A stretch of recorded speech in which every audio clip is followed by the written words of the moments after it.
ever chewed on a book so good with your brain that you thought that you should vomit it out your mouth? Because my brain teeth were like, yum. I think Fourth Wing the musical should go on a thrust stage. That might be the cold open.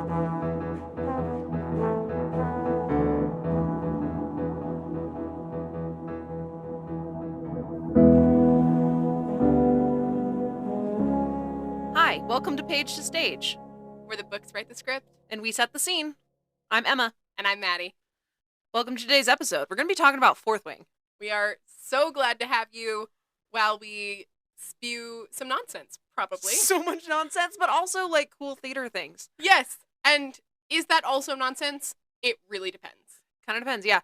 This is the first book of our book club. This is the book that started it all. If we're talking solely books, Yeah. this was immediately after I convinced Maddie to watch The Vampire Diaries. Which is something you should know about us right off the bat. That is how our book club started. It's not a book. It's not a book. We did not read those books. No. We're talking about Fourth Wing today. We are. I'm so excited. I'm Okay, so this is the one excited. that started it all, and it is the one that got me back into reading after a long, probably year and a half of not reading much at all. I read a lot. I audiobooked a lot during during COVID to like 2022-ish. And then I really kind of cut off in 2023. Had a lot of things going on. Adopted a kid. Didn't have my drive time to listen to books anymore for my audiobooking. I didn't have the brain space to read with my balls. And I didn't have the time to read with my ears, with my holes, as it were. And so Fourth Wing, a bunch of my coworkers were like, hey, have you read this book yet? And I was like, no, I don't want to. And they were like, okay. And then all of them stood up and moved to a different part of the room to talk about Fourth Wing. Listen, that's the best story that you ever tell because, as they should, kind of. You're right, they should have. Because Yeah. then what happened was they were like, I was like, wait, I want to be part of the conversation. They were like, well, if you're not going to read Fourth Wing, are you ever going to read it? And I was like, well, maybe. And they were like, well, the third one comes out here in like 3 months. And so if you're ever going to read them, you can't be part of this conversation. I was like, okay. And I immediately got the graphic audio. Which is our recommended way to listen to it. We're going to do this for you and warn you that when they throw up, you hear it hit the floor. You hear it hit the floor. It splatters. Just. Why would you do that? For warning. It's like, I warned them for the graphic audio, not for you. Well. Trigger warning Emma. But it is our recommended way because the music and the full cast is... Yeah, and like the action noises, it makes it worth it. It does. But just a heads up, Yeah. there's those other noises. If it's accessible to you to also have an ebook or a paper book, you could just skip in and out. Yeah, I think that's super fair. And there is, if you go onto like Pinterest and like search what graphic audio chapters line up with the chapters in the book, they have that written out. And so it's really easy to kind of go back and forth because the graphic audio doesn't have chapter tags. We've gotten off track. We have. As always, this is the vibe of the pod, folks. Like, if this is not your vibe, Pick a different one. pick a different podcast. There are lots of lovely book club podcasts out there that are more focused than us. Yeah, it's not going to be us. We are undiagnosed, but something's going on. Mm-hmm. So, I feel like my brain is made of soup. But let's talk about Fourth Wing. Let's talk about Fourth Wing. Okay. Okay. I'm so excited. So it is important to note that I think we have agreed that Fourth Wing has to be a Taylor Swift Jukebox musical. It has to be. It's what Rebecca would want. It is what Rebecca would want. She just posted a thing on her Instagram story today where she was like, remember that time Taylor looked directly into my soul? And then like posted a video of Taylor in concert like looking at her. So she would want it to be a Taylor Swift Jukebox musical. And I think when it comes to jukebox musicals, we have to like set the tone, like set the vibe. Yes. That even though these books are serious books, this musical musical's can not. never be a serious It cannot musical. be a serious musical. Like even like Moulin Rouge, that is sad and heartbreaking.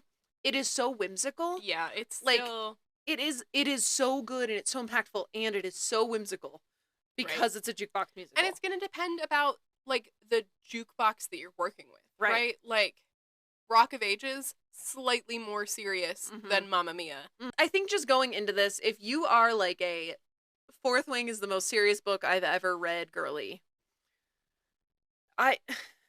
you can't be. You need to join us in our mind palace. Yes.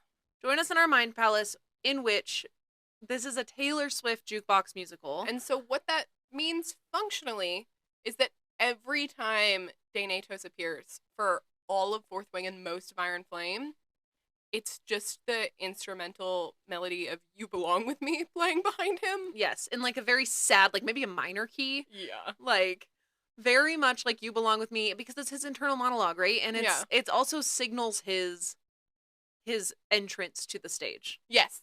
Should we talk about set first? Yes, we should. Okay. What kind of stage do you feel like this jukebox musical needs to be set on? My heart wants it in the round, but that's insane. That would and be not possible. Insane for dragons. You gotta think about the functionality. You can't do that. No. So I kind of feel like it's gotta be a proscenium. Okay. As much as I would love for it to be other arena style. Interesting things about this. It can be a proscenium. Yeah. I would think a proscenium makes sense. So just your typical stage that you consider, like when you think of like going to a play. Cool. So proscenium. Yes. What are you thinking set wise? Oh, okay. We could do what like Fourth Wing deserves and have a very like well done but bare bones set that gets like different set dressing all the time. Or we could do what a jukebox musical wants and have just like like drops. Yep, like big painted drops. Big painted drops and just wheel in a different one every time the scene changes. Yeah, I mean, why not both? Okay. Like, so I know some of my favorite sets I've ever seen have like drops that are more like framing. And so like they come in and out, but it's not the whole background. Like it's like, hey, this one only has a door in it, and so it is most of the background, but then when that one goes out, now all of a sudden you can just see the sides. Yeah. And then like maybe there's some projections on the back, or the background has, and then like up front there are staple set pieces that do not move. Yes. I mean, is there any sort of motif in Fourth Wing that we feel like should be on stage the whole time? Because my thought was potentially the parapet. Yeah, I want to see it kind of like the bridge in Footloose. Uh-huh. Yeah, that's also what I was thinking. Was like if we had the parapet, and it could be a lot thinner because obviously the bridge was giant and had could be all the stuff, but this could be like this could be a balance beam. And that could be like even a starting place for the show. Yes. VIP tickets mean that after it's over, you get to walk the parapet. That's so much insurance we're gonna have to pay for. Oh. But I was thinking like we strap them in, obviously, and then those who die, they die. And maybe one of our big drops is like, instead of being like the top half has scenery, the bottom half has scenery, and so it comes in and it's like jagged rocks in the valley. And then when someone falls off the parapet, they fall behind that drop. Behind the drop. Yeah, like on The Lion King, where it's like the thing and they fall behind, and then it's like, then that can kind of like go out. That could be fine. That could be good. Yeah. And like a rolling staircase that like kind of like circles up to the parapet. Yes. And then there has to be like a thing at the top where like the actor walks into so they can get hooked up onto the lines. Yes. So they don't actually fall and die. Right. Except the one that does, except he doesn't. But this is a show that's going to need a big fly system anyway. Even if we decide to take dragons in a different direction, like people are going to end up in the sky. Yes, they have to. And so I think that could be cool if we like the spiral staircase goes up. It has got to be on wheels, so it's easy to come on and off. That's up into like kind of like a little, like as people walk through it, they get clipped in and walk across. I don't think we need like 150 people walking across. Like not like that, but like just the few that are important. 4. Yeah.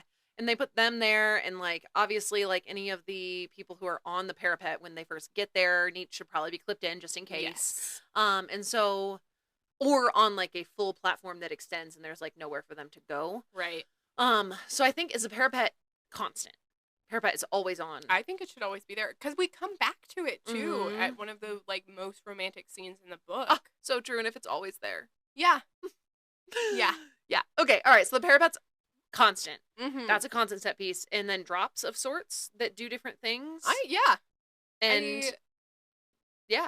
And that's kind of it. Yeah, and that's kind of the whole thing, because it's a jukebox musical. It's gonna be big dance numbers. Right. We'll talk about set dressing with props if it's necessary, but I really think it's a pretty... No, this is not a show that the props are things for the set. The props are dragons. Yeah.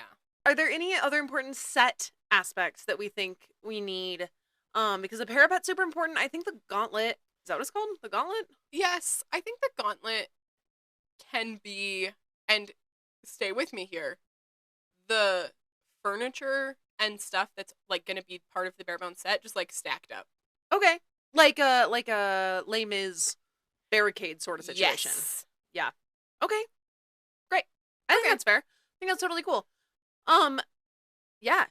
I think it would be cool too if we figured out how to make the curtains, and maybe it's projector, maybe it's gobos, maybe it's... What are gobos, Emma? Gobos are the little pieces of metal that go in front of lights that cause texture on the stage. Yeah. Yeah. Maybe it's a big drop that goes in front of the main curtain, but I do think it should be kind of like the wall, like castle-y walls looking. Okay.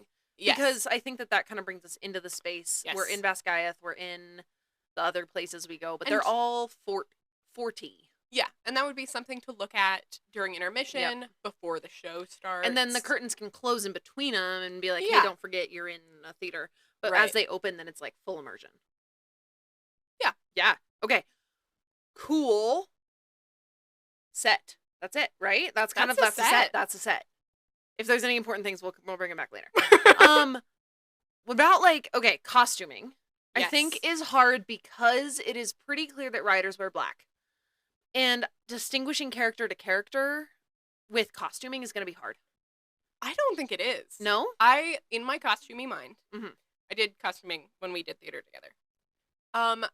I'm thinking we amplify the patches on their uniforms, and we put them on the back of the jacket. Okay. Huge. Okay. So, like front pieces, too. Kind of, like, very, like, grungy. Yeah. Like, big patch 90s look. Like, you can tell it's Violet because when she turns around, there is a ginormous lightning bolt on her back. Okay. I like it. You can tell it's Xaden because he's the only one with no patches. Right. I like it. Okay. When they don't have patches, like when Violet first goes in and she only has her fourth wing patch, like, what I was going to say next was I think the way that we distinguish these is with hair. Yeah. Because Violet has her dark to silver hair, and it's got to be a wig. The riders do tend to have pretty distinct hair. Mm-hmm. Imogen's got pink hair. Bree is usually described as wearing braids. Yeah, she's got braids, and I imagine those braids as like cornrow braids, not as like a Katniss braid. Totally. Like I think that's an important distinction. Mm-hmm. When we say braids, we're talking like box braids or cornrow braids or like other cultural beaded braids. Whereas like if we're talking about white people braids, we'll describe it different. Yeah, we'll call it like a braid. Like Violet does a coronet. We could just say crown. She does a crown braid. She does a crown braid. Imogen has pink hair. Right. Riddick and Sawyer might be hard to tell apart, but I imagine that the actors will be wildly different heights. I do too. I imagine like, and I have no idea if this is based in book fact. It probably is because I don't tend to just make things up in my brain, but maybe I did. Riddick is like curly, darker hair. Yes. And I imagine Sawyer with lighter hair. Sawyer is, I was just rereading that part of Fourth Wing. Okay. Described as like, all of his features are pretty like neutral light, and he's got a bunch of freckles, which I forgot about. So like, I'm expecting his hair to be like strawberry blonde. Yeah, I think that would be like fine. And that's very different from Riddick. Right. And then both of them look different than Bodhi and Garrick. Because but Bodhi and Garrick don't look like each other, but Bodhi looks like Xaden. Bodhi looks like Xaden. But Bodhi will have patches. Garrick will... Dane looks a lot like Garrick. Yeah. But I don't think it's going to be an issue. Dane looks like a bitch. All right. You'll be able to tell it's Dane because he's a bitch. We just wrote bitch on his forehead. And he comes in and is like, on the phone with your girlfriend, she's upset. She's going off about something that you said, and she doesn't get your humor like I do. And then Xaden goes, God damn it, shut the fuck up, Dane. Yeah, every time. consistently. It can only happen 3 times or it's not going to be funny anymore. Okay. The rule of 3s. Yeah. Also, it should maybe be Violet sometimes. Yeah. At first. Yeah. Ooh, that's their first duet when he takes her up to his room. When she first crosses the parapet, is they sing You Belong With Me. She's like, I'm in your room. It's a typical Tuesday night. Well, she makes eyes at him. Yeah. Yeah. And then it cuts to him while she's getting, like, she's wrapping her knee or whatever. Yeah. He's like, he wears short skirts, I wear t-shirts. He's wing leader and I'm on the bleachers. Is it about Xaden now? Yeah. We all know Xaden's the hot one. Not then! Yeah, we do. She sees him like 10 pages before and is okay, like, that's damn, true. Gonna climb that like a tree. That I think that we did agree that we would set them like witnessing each other to part of Miss Americana and the Heartbreak Prince. Mm-hmm. Because that is on that's their song. Rebecca's playlists a gazillion times. All of them. I don't know that one well enough to sing it. I don't know any of her new stuff. I only know her old stuff well enough to sing it. You cannot say this. You will get hate crimed. Yeah. For not being a Swiftie. Yeah. Listen, I'm a punk ass bitch, and Taylor Swift is not my style. So that probably has to play when she first sees him. Yeah, we're not actually there yet. I don't think we're still talking about costumes. That's true. But we could. No, let's go back and talk about costumes. So for costuming, I'm thinking their patches. Yeah, really giant. Set them apart. Yeah, they're big. Their hair is loud. Yeah, very loud hair. Yes. And I think, unlike most musicals, our male main character can't be big and loud though. Like he's the only one without patches, and he's the only one with like his hair is like not really that distinguishable. It's just dark and cut short. His big thing is his neck tattoo. Right. Like his signet. Not his signet, his mark. Relic. His relic. Rebellion relic. Yeah. But he's not special. No, because there's more of them. Yes. Do we think that a costume department does this with like fake tattoos? I think we make them get like tattoos. Henna. Oh. Okay. Realistically, I am thinking henna. Henna works. But henna gets brown. Like, henna doesn't do the black thing. I think you could find a henna that went, like, darker. Purple. Yeah. I also, and this is me being white, henna shows up really well on my skin. How does henna show up on darker skinned people? Because, like darker skinned. Because I know that, like, Xaden is described to be black or of the like Eastern Asian variety or like some sort of not white, but like how does henna show up, or is that not going to be stark enough that we're gonna have to like Sharpie it on? I do think this is the kind of thing that we should ask our listeners to let us know about. Yeah, let us know, because both of us are white people. Yeah.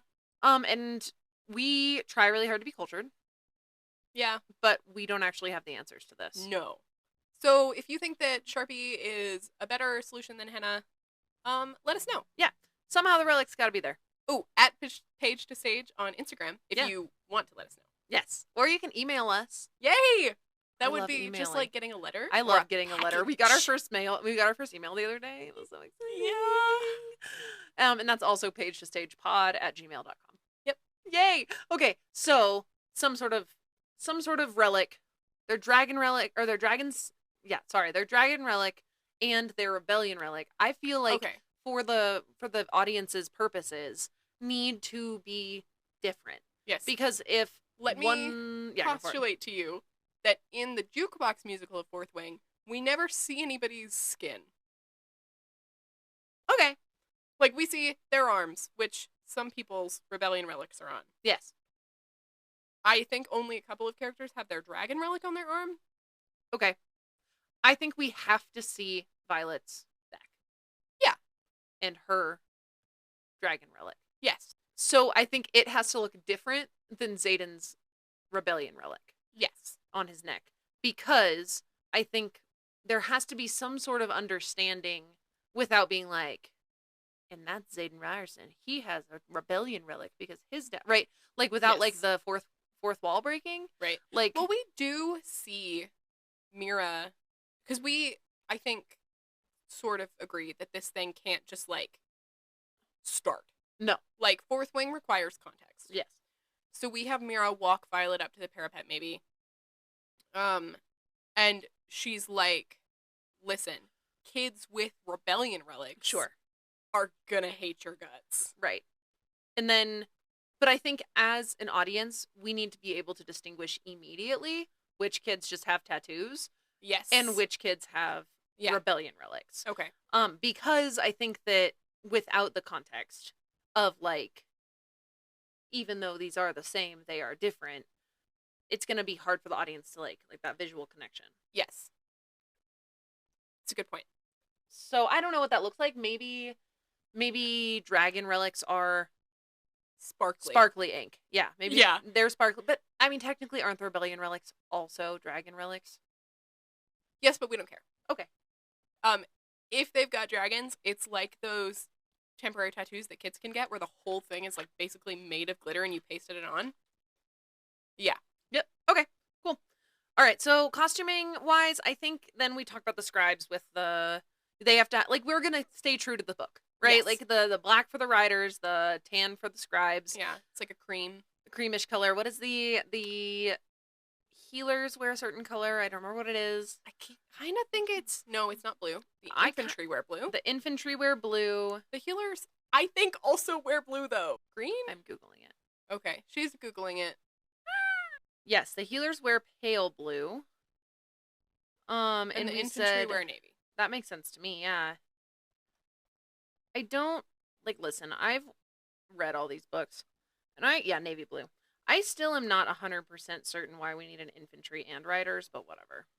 I think because they're never going to have enough riders to fight the war. Like, realistically, it's because they're spinning the lie that they're fighting the Griffin Flyers, and dragon riders would be enough to fight the Flyers. Right.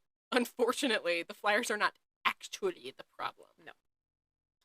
That's true. Okay. So I think we stay true to that, right? Yeah. We stay true in that, and we have the riders in brown, and we have the... very much everyone in their colors. I do think that all of the leather is actually just, like, latex. It's gotta be... Or, like, vinyl. Like, it's shiny. Something shiny and something more breathable for the actors. Yes. Because it's gonna be so hot. Oh, it's gonna be so hot, yes. So maybe, I don't even know what that looks like. Like, I don't even know that it has to be, like, leather. No. Like, it could be, like, their vests, like, their flying vests can be leather, and then they have to have everything flight goggles. Yeah. They're just so silly. Yeah. The circular in my head, goggles. When she talks about goggle tans, they look so silly. I know that she talks about, like, on their cheekbones, like, the marks and everything, but I can only think about tanning goggles. Yes. Like the little tiny ones? Yeah, like, Zayden Ryerson is wearing tanning goggles at any given moment. I think maybe that's a later conversation about all of them, like, marching in. Like, you know in Mamma Mia? Yeah. When they all come in their, like, Speedos and their, like, little floppy feet, and they're singing, like, Don't go wasting your emotions. What are you thinking? I want that to be how the rider leadership is introduced. What? Put in their tanning goggles. Yeah. And their little tanning goggles and, like, maybe just a leather vest. So it's but it's gotta be to it's gotta be to some T-Swizzle song. Yeah. What song is it gotta be to? Hang on. Bejeweled? Would that make sense? Yes. Then we're doing it to Bejeweled. Because it's got this line that's like, when I walk in the room, I can still make the whole place glitter. And they walk in. They throw glitter. It's like a Magic Mike situation. Okay. Okay, so that's costumes. What? Is there any, like, special... I mean, we have to figure out the lightning sound effects. Or not sound effects, the lighting effects. For sure. I am personally of the mind that because it's a jukebox musical, we don't want anything that's too serious. Mm-hmm. And so, like, having something that found a way to really look like lightning is a ton of work. And it's not the energy we want. No. I think we just have, like, a black light flash. Yeah. Or like a strobe light. Like one very specific, very concentrated beam of light that flashes. Yeah. I went all the way the other all the way back and said that she would just have like a lightning bolt prop in her hand that somebody tosses to her from off stage, and she catches it and throws it and is like, my signet. Absolutely not. Yeah, I know. That's funny though. That's super funny and wouldn't fit the vibe. No. But would be funny. My other thought was she gets an LED flashlight and she just click, click, click, click, click, click, click, click, click, click, Which click, click, is click. funny, but is like I know. a way bigger epilepsy warning than we can ever put on this show. Yeah, that's probably true. So a concentrated strobe light. Yeah. Maybe like one of the psych lights. Yeah. Strobes. And you like it needs to Until be it's like big. such that you can see this like small circle of light hit the stage.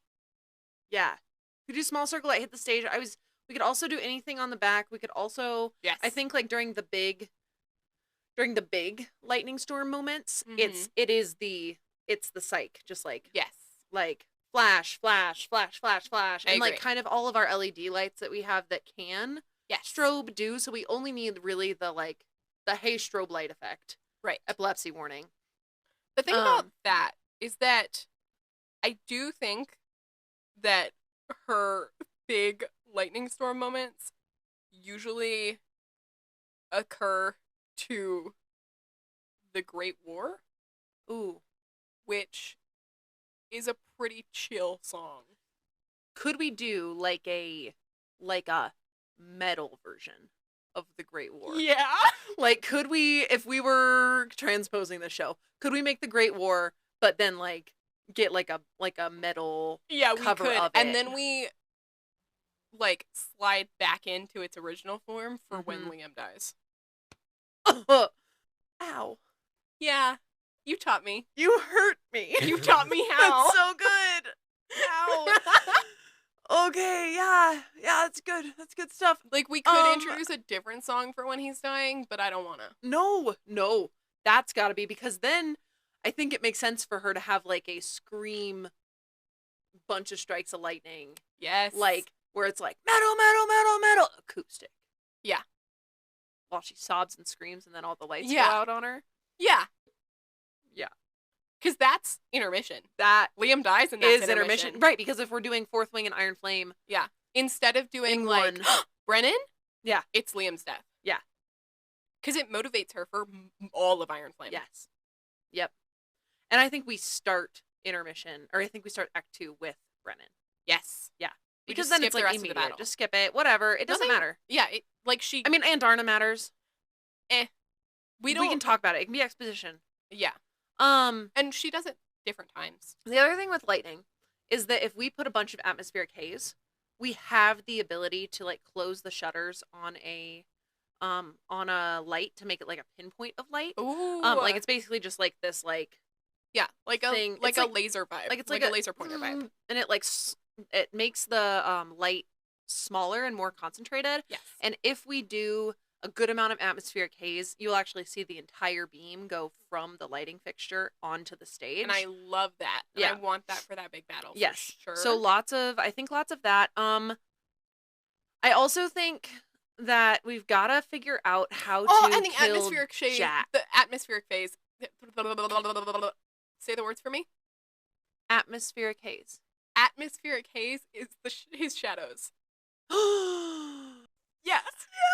Yeah. So when he walks in, it like atmospheric haze is behind And then you him. can see her lightning because they complete each other.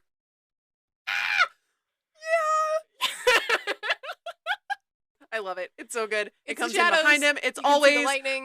But then when Jack Barlow, Yes. quote unquote, dies, I want Jack Ugh. Barlow to get eaten by a dragon so bad. I mean, Rebecca will commit to the bit eventually. Someday. She doesn't have anything against killing Killing people him. and letting them stay dead instead of No. resurrecting them. Oh, we hate a non-committal bitch. Yeah, you can't not commit. No, commit. Murder Ooh. them. So what were we at? We were just talking about lights. We talked about the lightning bits. Otherwise, I think lighting is natural lighting until it hits songs, and then Yeah. fuchsia, then Yes. bright green, Right. Then It's always just gonna be gold. like a color. It's like very jukeboxy, very like Yes. classical musical. Like We love musicals because we can, and it could even be like kind of like rock bandish, where like the Yeah. lights are kind of like ba ba ba ba ba ba ba sometimes, but only during songs. Yeah. Otherwise, because it like takes them out of the in-universe like conversation and into Right. like the sing-songy world. Yeah. Similarly, I think that the sound for this show is really simple. Like, there are going to have to be some sound effects.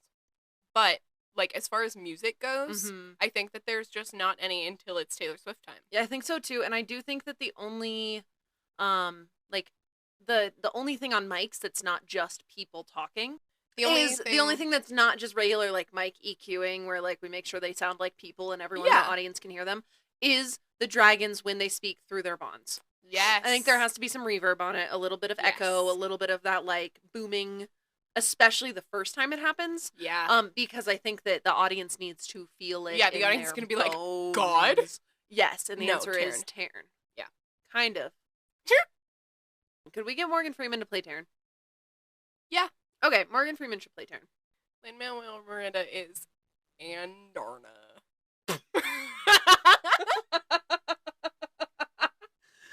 Do you think he'd write he can't write the music? Taylor Swift wrote the music. Well, yeah.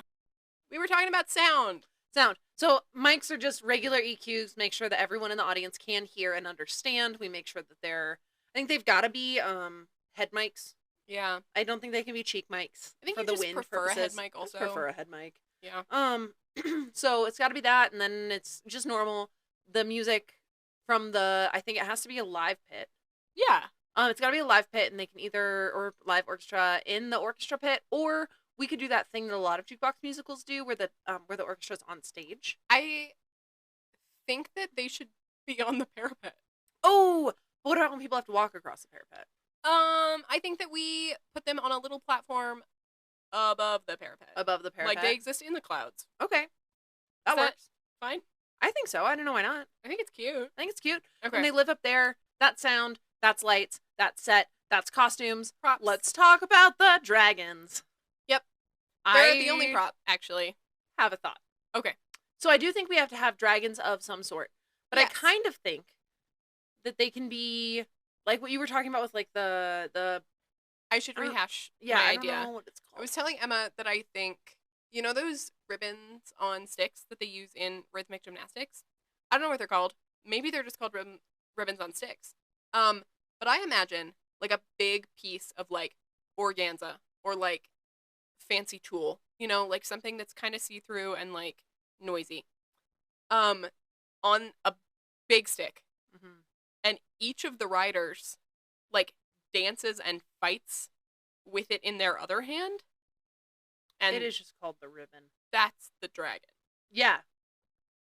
I like that idea a lot. Have you seen those puppets that are on sticks? Like going with that same thing, it's like a stick and then it has like a kind of like fishing rod sort of situation, and then there's like the puppet that when you go like this, it's like wings flap. Yes, I have.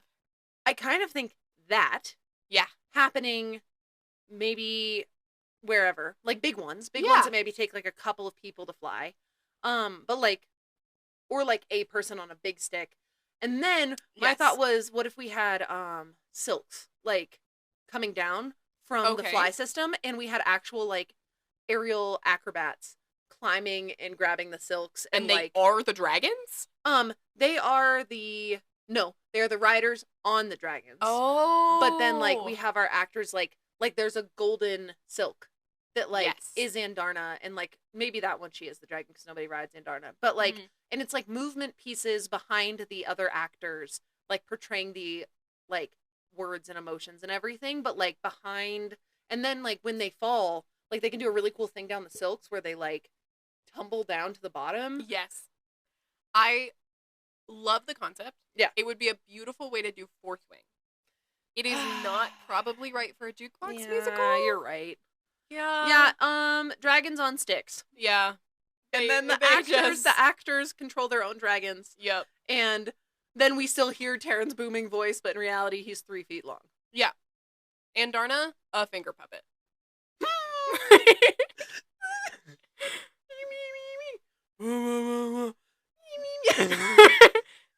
Okay, I'm gonna do an audio description. This is Emma wiggling her pointer finger, and it's Andarna, and it goes me me me me me, And then her fist is Taryn, which is, it's like sort of bobbing up and down in a pseudo-sexual fashion. No! I'm holding the stick puppet. Yes. Yep. That's that. Yep. Yes. She could be a finger puppet or like a whole hand puppet. Yeah, I think because that's it cute. can't. This is not a. She doesn't talk, so I think it's just. She talks in her head. Right, but like, it doesn't need to be Violet holding her because she never rides her. Right. So there can be an actor who is just like in a black morph suit whose hand is Andarna. Nice.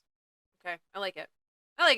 How does that work for threshing? Great question. The answer, we're cutting threshing.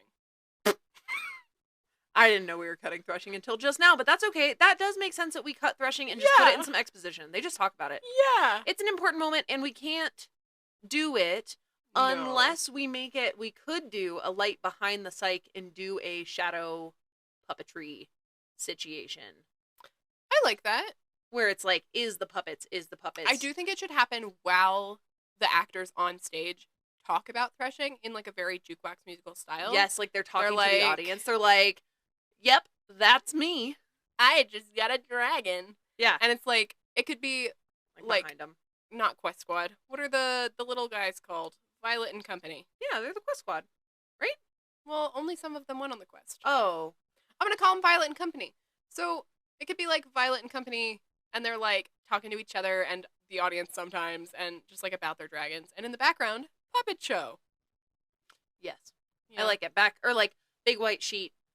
They kind of see, so you can kind of see stuff, because we can't do threshing. That's just not reasonable in this type of show. Yes. And the thing about transitions for this show is that they're really easy, because they're always Dane walking in with You Belong With Me playing behind him. Beautiful. Like, need the scene to change?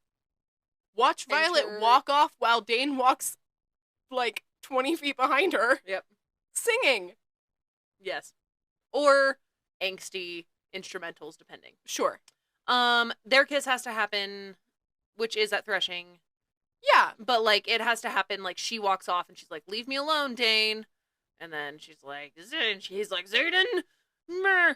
And he like gets all angry about it, and she's like, did you ever stop to think that maybe he was helping? And he's like, no. And then they kiss, and then we see Zayden I really over. don't think she thinks he's helping at that point. No. She's like, did you ever stop to think that maybe he was hot? That's true. And then Zayden's over in the corner. He's like, I am hot, yes. I am hot. But he sees Dane kiss her, and all of a sudden in the background, Cruel Summer plays. Yeah. A little bit. Just the instrumentals to it. That is on Rebecca's playlist so much. I would like to add, though, that it could be, like, we could just full send it and do, like, Don't Blame Me. Ooh. We could. Like, are they in love yet? Not really, No. but, like, it'd be funny. Yeah, it could be good. It could also be Zayden walking away. Or no, it can be Bodhi coming up to Zayden. Yeah. Singing Shake It Off. Yes! Bodhi and Garrick and Imogen. Yes. As, like, a little posse. Yeah, they're his posse the whole time. They don't have lines. Well, they sometimes have lines. But, like, Shake it off. musicals Shake it always off. have this group Whoa, of shake 3 it off. henchmen. Yeah, always. This the trio that. is always important. Yeah. Yep, and they It's are like, Bodhi, Garrick, shake Imogen. it off, Zayden. It's gonna be okay. And he's just like, Yeah. but then, okay. So, yeah, that's the big bits. Those are the big bits. I mean, we didn't do in Iron Fourth Flame Wing. at all. We haven't done Iron Flame at all. But that's okay, because this could be Act 1. Yes. And we can come back to Act 2 and talk about how things change for Iron Flame. Right. So where we leave you in Act 1, you can envision the set in your mind. We are set at that big war scene, and Liam is dead. Oh. And we're all very sad. This is the one, like, super serious moment in the musical. Yeah. When all of a sudden that does, like, the Great War is quiet and sad and good, and she is just, like, Zayden's there sitting over his body. Yeah. We're there, like, there's this line in the Great War that's like, my hand was the one you reached for all throughout the Great War. And I think that's what should be happening. Like, she's holding his slowly limpening hand as he dies. And I mean, it's been my honor. Oh, And then he dies. Like, that has to be his last words. Like, are they his last words? I kind of don't think Those so. aren't his last words, No, I but think. they gotta be. But they are in the musical. They are in the musical. Also, And she holds his hand and it gets quiet. And then as the song fades out, she just screams. Like, it has to be like a nightmarish, like, heartbreaking. And Xaden screams. And there's, like, the stage fills with mist. mm-hmm. And there's cracking lightning. Until we can't see them anymore. Until we can't see them anymore. And then it's blackout curtain. Yeah. And that's intermission. Yeah. Oh, And intermission everyone's is sad. just the time to wipe away your Liam tears and then come back to your seat. Yeah. Yes. And that's that. Mm. Oh my god. Now it's Act 1 of Fourth Wing, and Act 2 will be Iron Flame. Yes. And then, hopefully, when we get more books, we can do Mhm. Onyx Storm and whatever happens after it. Right. Well, it's time for a segment, probably. Yes, we have segments now. We have a segment. In between weenies. In between your weenies. In Between Weenies is a segment on which we talk about the books that we read in between our other books in book club, and typically it's things that the other has read. Right. I read a lot of young adult fantasy before Emma and I ever even thought to start book clubbing. So she's chugging through some of that. Yep. In- Currently, Throne of Glass. yes. Which, listen, I don't need you to come at me. I know it's like everyone's Roman Empire. Yes. I'll be so for real, I was staunchly against it. You guys, I read this one actually not that long ago. I read it this past year. And I wanted to hate it. Okay? She did hate it the entire time she was reading it. I did actually The hate entire time. the first one the whole time. I liked the first one. I don't know what your issue was. Because I wanted to hate it. Oh. I was just being grumpy. Well, she was being grumpy, and then she hated the tandem read. The whole time she was like, this book is bad. And I was like, stop reading it. And did she was not like, no. hate the tandem read. I told you that Tower of Dawn is boring, which is true. It's just also important. Okay, well. And then, because then you cut to Empire Storms and you'd be like, ha, ha, ha. Yeah. And then It's a little you'd be bit like, of downtime. all right, what's happening with Oh, good call. Yep, okay. You caught yourself. I did. But yeah, so our in-betweeny weenies, I read Throne of Glass. She did. The first book, and we haven't had an in-betweeny time. Mm-mm. So I haven't started the She has not started Crown of Midnight, yet. And so, Maddie, what are some of your favorite of my theories, You guys. or your favorite of my hopes and dreams from Throne of Glass? Yes. This is not going to be an entertaining delivery because I need to stay deadpan so she can't tell what she's right about and what she's wrong about. Things that Emma has told me about reading Throne of Glass include the theory that Dorian and Kael are going to fall in love. They are already in love. Not Oh. fall in love. They're already in love. Okay. It's so true. Forgive They've me. been friends forever. Friends, best buddies, two lovers. Why choose? Okay, the other thing that she tells me about is she's like, Selena can't decide between these Heckers. They should all be together. Let's just be together. Yeah. Whatever. Who cares? Kael Yeah. and Dorian should kiss. Selena should be there. There's no purpose in a love triangle if it's not a real love triangle. So unless Sarah J. Maas gives me what I want, which is Kael's in love with Dorian, Dorian's in love with Selena, Selena's in love with Kael. I think that's the wrong direction for those. I don't care. Whatever. All okay, right. unless Dorian's in love with Kael, Kael's in love with Selena, Selena's in love with Dorian. Like, unless that is that is a real love triangle. What's not a real love triangle is she's like, I can't choose between these two Yeah, guys. it should because be why? like the Why choose? recycling Don't symbol, choose guys. it. Don't choose. Just both. Yeah. Why not? Porque lo nos dos. Yeah, so I can't tell her if she's right or like close to right or anything, but it is a spicy take that I enjoy very much. Yeah. Is there any more? Is there one more? Did you tell me anything else funny? I don't think so. Not about weenies. I don't think so. You said you were going to live update our podcast audience, but that was like 104 years ago. That's it's so taken us true. way longer than Okay, we thought. why don't we live Weenie? Give them a prediction for something you think will happen in the next 7 books. Oh, God. I mean, so I already know, because I don't live under a rock, about Sam Cortland.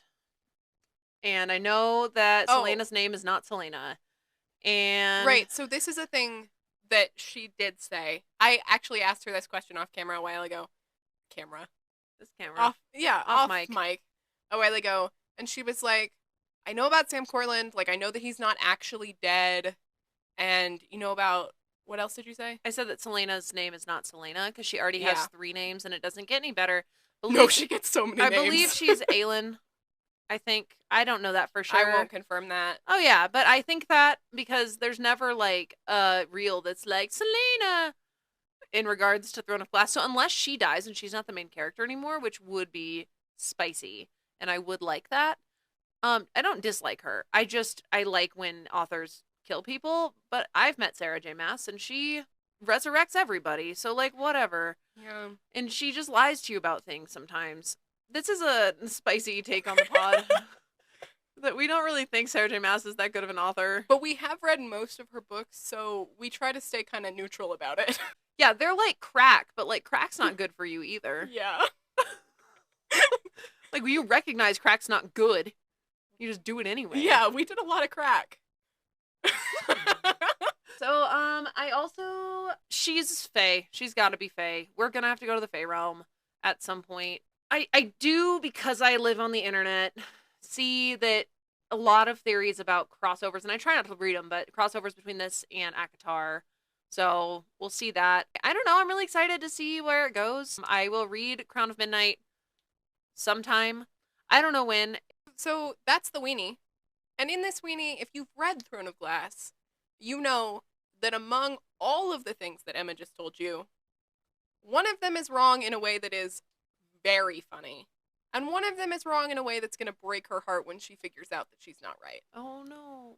And I'm not going to tell her which ones, but hopefully you guys caught them. No. Yeah. Are Chaol and Dorian brothers? Are Chaol and Dorian brothers, she says. No comment. I'm gonna be so upset if I've been shipping these two and all of a sudden they're brothers. I would not let you ship people who are blood related. Okay, I appreciate that. I appreciate your support. Insert exit stuff, right? Insert exit stuff here.